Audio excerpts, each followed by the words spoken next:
दोस्तों, मैं सल्लभ जैन आपका स्वागत करता हूं ओरा न्यूज़ के एक फ्रेश एपिसोड में।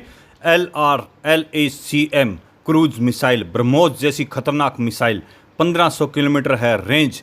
तुर्की के S-400 को दे सकती है चकमा। स्टिल्थ है रडार। भारत अब हथियारों का एक्सपोर्टर बन गया है। DRDO ने LRLACM मिसाइल विकसित की है जिसकी रेंज है 1500 किलोमीटर। ग्रीस को इसकी पेशकश की गई है जिससे तुर्की है चिंतित। हाइलाइट्स: भारत ने ग्रीस को LRLACM मिसाइल की पेशकश की है। LRLACM मिसाइल की रेंज 1500 किलोमीटर है। तुर्की LRLACM मिसाइल से है चिंतित। एक समय था जब भारत हथियारों का इंपोर्ट करता था, मिसाइल हो या लड़ाकू विमान। भारत रूस, फ्रांस और अमेरिका की तरफ देखता था, मगर नया भारत अब अपने देशी हथियार बेचता है। कल तक डिफेंस इंपोर्टर, भारत अब एक्सपोर्टर बन गया है। भारत तकनीक का कमाल अब दुनिया देख चुकी है। ऑपरेशन सिंदूर में ब्रह्मोस मिसाइल का सटीक उदाहरण है। यही वजह है कि आर्मेनिया और फिलीपींस जैसे देश भारत से हथियार खरीद रहे हैं। इस कतार में कई देश शामिल होने लगे हैं। अब ग्रीस ही भारत की आधुनिक मिसाइल खरीदने को उत्सुक है। जी हाँ, भारत की स्वदेशी तकनीक का अब लोहा दुनिया मानती है।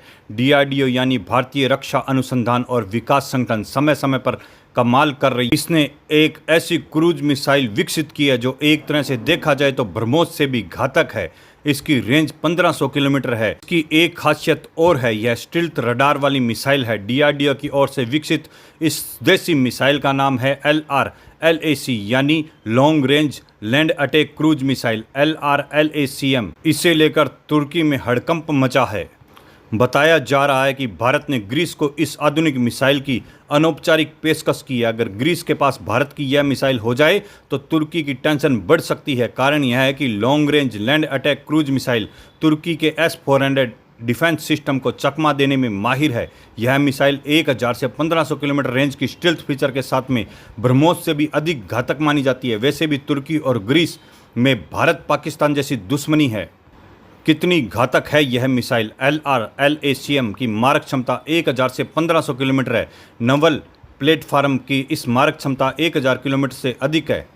यह मिसाइल स्वदेशी रूप से विकसित है। यह मिसाइल में स्वदेशी Manik small turbo engine fan STFE का प्रयोग किया गया है। इसमें कम ऊंचाई पर उड़ने में और रडार को बचने में सक्षमता प्रदान करता है। यह मिसाइल पारंपरिक और परमाणु दोनों प्रकार के हथियार ले जाने में सक्षम है। यह मिसाइल GPS से लैस है और एक आधुनिक सटीक मार्गदर्शन प्रणाली का उपयोग करती है।